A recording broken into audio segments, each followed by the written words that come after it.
The rain hits the glass, heavy and loud. Officer James stares at the screen. The room is cold, smelling of old paper. Then the phone rings. A sharp, piercing sound. He answers slowly. A voice whispers, dark and thin. "He is back." The man from 1990. James freezes. His hand grips the cold plastic. The voice knows everything. He is watching you now, through the window. James looks up, his heart stopping. The line goes dead, leaving only static. The hunt begins again. No one there, just darkness. James walks to the window, his boots clicking on the floor. The glass is cold against his face. Outside, the streetlights flicker, casting long, dancing shadows. He rubs the fog off the pane. A figure stands near the old lamppost, tall, unmoving, wearing a long coat, face hidden. James blinks, and the figure is gone. Just the wind, blowing trash across the asphalt. His heart pounds against his ribs. Was it a trick? A phantom of the mind? No. The wet footprints on the porch are real, shining under the dim light. Inside the file room, dust dances in the flashlight beam. James looks for the old case. Box number 9. Missing. Someone was here. The shelf is scratched. Fresh splinters on the wood. He checks the logbook. The pages are torn, ripped out by a brutal hand. 1990 is completely gone. A cold sweat breaks on his neck. The killer is erasing his own history, cleaning his tracks. Why now? After 30 years, he finds a small note hidden behind the cabinet, written in red ink, thin and messy. "You cannot hide what you buried in the woods." The old Jeep bounces through the mud. Headlights slice the thick fog. Black trees stand like giant spikes, blocking the night sky. James drives deeper into the woods of nowhere. No birds, no bugs, just the engine crying out. The air is cold, freezing his breath. He stops near the old cabin, ruined and abandoned.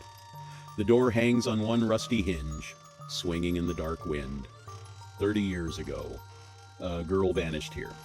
They never found her body, only her red shoe. Now, something is calling him back. A debt, paid in blood. He steps out into the deep mud, his gun drawn. Floorboards creak beneath his weight. The smell of rot is strong, heavy. Dust coats everything, like gray snow. James moves his flashlight. Old furniture, broken chairs, a shattered mirror. His reflection looks old, broken by secrets. On the wall, something catches his eye. Fresh paint, black and dripping. A giant circle with an X inside, the same mark from the old murders. He steps closer. Beneath the mark, a tape recorder sits on a wooden table, brand new, clean, out of place. It blinks. A tiny red eye in the dark. A trap? Probably, but he has to know. He extends his finger, pressing the play button slowly. Static fills the room, loud, scratching. Then, a voice plays. It is him. James, 30 years younger. "We buried her here. No one will ever find out." The young James on the tape sounds panicked, breathless. Old James drops his flashlight, his world spinning, his deepest secret recorded. Who was there? Who held the microphone? The tape continues. A second voice speaks, cold, demonic. "I found out, James." The tape cuts off with a loud click. Shadows in the cabin seem to grow, stretching toward him. He is not the hunter. He is the prey. He turns around, his gun shaking, shouting into the pitch-black corners. A heavy thud on the roof. Dust falls from the ceiling boards. James aims his weapon upward. Something is crawling. Slow. Heavy. Like a big animal or a man on all fours. The wood groans. He runs to the doorway. Suddenly, the flashlight on the floor dies. Total darkness. A cold wind rushes inside, smelling of wet earth and copper. Blood. He hears breathing right behind his ear. Hot, wet, breathing. He spins around, firing his gun into the dark. Flash. The muzzle light reveals a terrifying face for a fraction of a second. White skin, hollow black eyes. Smiling. Then, a heavy blow hits his skull, plunging him into nothingness. A painful throb in his forehead. James opens his eyes, blurry, heavy. He tries to move, but metal chains rattle. He is tied to an old wooden chair in the center of a basement. A single light bulb hangs above, swinging slowly, casting dizzying shadows. The floor is concrete, wet with dripping water. Drip, drip, drip. The sound is tormenting. He tastes blood in his mouth. He looks around. The walls are covered with old newspapers, clippings about the missing girl from 1990. His face is on the articles, circled in thick red ink. He is trapped in the center of his own nightmare, his dark past staring right back at him. Footsteps echo from the darkness. Slow, deliberate. The sound of metal dragging on the floor. Shh, shh. A long, rusty pipe. James strains against the chains, his wrists bleeding. "Who are you?" he screams, his voice cracking. No answer. A figure steps out from the shadows into the dim light. He wears a porcelain mask, clean, white, expressionless, a painted black smile. Stretching from ear to ear, the eyes behind the mask are dark, empty pits. The stranger stops, tilting his head, looking at James like a broken toy. The silence is heavy, suffocating. Then, the stranger lifts the pipe, pointing it at the red circle on the wall, laughing silently. A shaking of the shoulders. The stranger reaches into his coat. He pulls out another tape, dropping it into a player on the shelf. He presses play. A girl's voice, crying, screaming for help. "Please, Officer James, don't leave me here." James closes his eyes, tears mixing with blood on his cheeks. He remembers. He remembers the night 30 years ago. He was scared. He saw the killer, but he ran away. He lied to protect his own name. He told the town she was just gone, but she was alive, trapped in the dark. The voice on the tape fades into a long, painful scream. The stranger steps closer. His porcelain mask inches from James's face, whispering through the slit, "You let her die." Pitch blackness, then a match strikes. The stranger lights a candle, placing it on the floor. The small flame creates long, monstrous shadows on the walls. The killer walks away, heading up the stairs, leaving James alone. "Wait!" James yells, but the door slams shut. Click, locked. He is alone with the ticking clock. He struggles, pulling his arms with all his might. Pain shoots through his bones. Suddenly, he feels something loose. The wooden armrest of the old chair is rotting. The screw is popping out. He focuses all his energy, twisting his wrist, grinding the metal against the wood. Wood cracks. One link of the chain slips, just a little bit. There is a chance. A small ray of hope in this. He pulls again. Crack! The entire left armrest breaks off. James gasps. His left hand is free from the chair, though still chained to the wood fragment. He works fast, his heart racing. He uses his free hand to reach the heavy metal lock on his right arm. It is tight, locked with a key. No time. He grabs the heavy, broken piece of wood, using it like a hammer. He smashes the right armrest. Bang, bang, bang. Splinters fly into the air, cutting his face. Blood flows down his chin. He does not care. He does not stop. Finally, The right side shatters. He stands up, weak, heavy, but free from the chair. The chains still hang from his wrists, rattling like a ghost. He needs a weapon. James stumbles across the cold concrete. He searches the dark corners. On a metal desk near the wall, he sees something. His revolver. The killer left it there. A cruel joke or an invitation. He reaches out, his chained hands shaking. His fingers touch the cold steel grip. He pulls it close. He checks the cylinder, spinning it slowly. Click, click, click. One bullet left. Just one. Enough, he whispers. His face turns cold. The fear is gone, replaced by a dark, burning rage. He knows he might die tonight, but he will not die hiding. He aims at the darkness, ready to face his demon. He walks in darkness, guided by memory. James reaches the wooden stairs. Each step groans, heavy under his boots. He holds the gun high, ready to shoot. He reaches the top door. He presses his shoulder against the wood, pushing gently. It does not move. Locked. He takes a deep breath, stepping back. He raises his heavy boot, smashing it near the lock. Bang.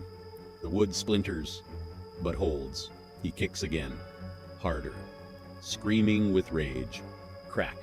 The old lock shatters, the door flying open.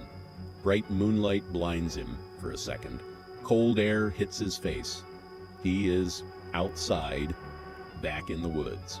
But the nightmare is not over. The hunter is waiting somewhere in the dark mist. Fog rolls, thick like milk. James stumbles through the mud, his chains clinking with every step. Shh, clink, shh. The sound is too loud. Giving away his position, he stops, wrapping the chains tight around his arms to silence them. The forest is dead silent. Shadows move behind the trees. A shape appears on the left, then vanishes. A whisper echoes from the right. Soft, teasing. Run, James, run. He spins around, aiming his gun. Nothing. The mist plays tricks on his mind. He feels eyes on him from every direction. He is walking inside a trap. He needs to reach his jeep, find his radio, call for backup. He presses forward, mud swallowing his boots, his breathing short and heavy. There it is, the jeep. James runs to the vehicle, ripping the door open. He climbs inside, slamming it shut. Safe, for now. He grabs the police radio from the dashboard, flipping the switch quickly. Base. This is Officer James. Do you copy? Need backup immediately? Static. Only scratching white noise answers him. Base, come in. He hits the radio against the dash. Suddenly, the static stops. A voice speaks through the speaker. It is not the dispatcher. It is the killer's cold, distorted voice. No one is coming. James, they think you are at home, sleeping. James drops the mic, his hand trembling. The killer hacked the frequency. He is completely cut off, trapped inside a metal box. Smash. The driver's window shatters into 1,000 pieces. A gloved hand reaches inside, grabbing James's jacket.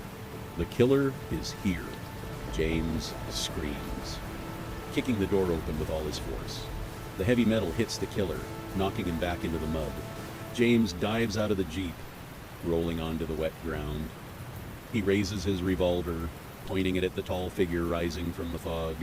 The stranger stands, his white porcelain mask stained with dark mud. He looks like a monster born from the earth. The rain starts again, washing the blood from James's eyes. They face each other 2 yards apart. The final confrontation. No more running, no more lies. Just two men, a loaded gun, and 30 years of sins waiting to be settled. Why? James coughs, his voice weak. Why do this now? The killer steps closer. the mud squishing beneath his boots. He reaches slowly to the back of his head. He unties the black strap. He removes the porcelain mask. James's heart drops into his stomach. The face behind the mask is not a stranger. It is Thomas. Thomas, the older brother of the missing girl. His hair is gray, his skin wrinkled, but his eyes are the same, burning with 30 years of pure, unadulterated hatred. "You were the first on the scene," Thomas whispers, his voice breaking with deep sorrow. "You saw him carry Lily away. You had a gun. But you chose your own life. You left my sister to die in a cage."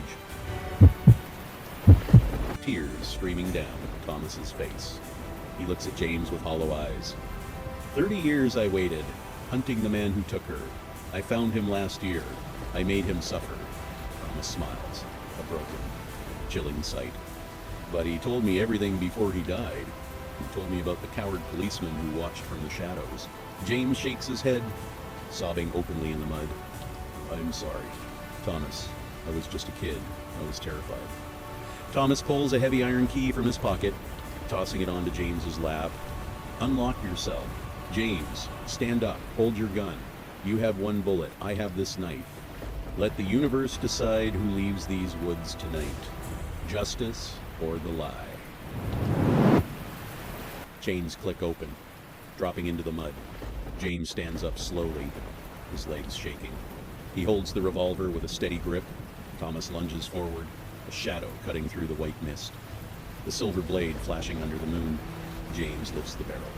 Aiming straight at the center of the porcelain mask Thomas wore again, his finger squeezes the cold curved metal trigger. A fraction of a second lasts forever. Bang. A deafening roar echoes through the empty forest. Birds screaming into the night. Silence returns, slowly, heavy. A single body drops into the deep mud with a heavy splash. The camera pans up toward the giant, pale moon shining through the black pine branches. One man walks away into the fog, leaving his past buried forever in the dark woods.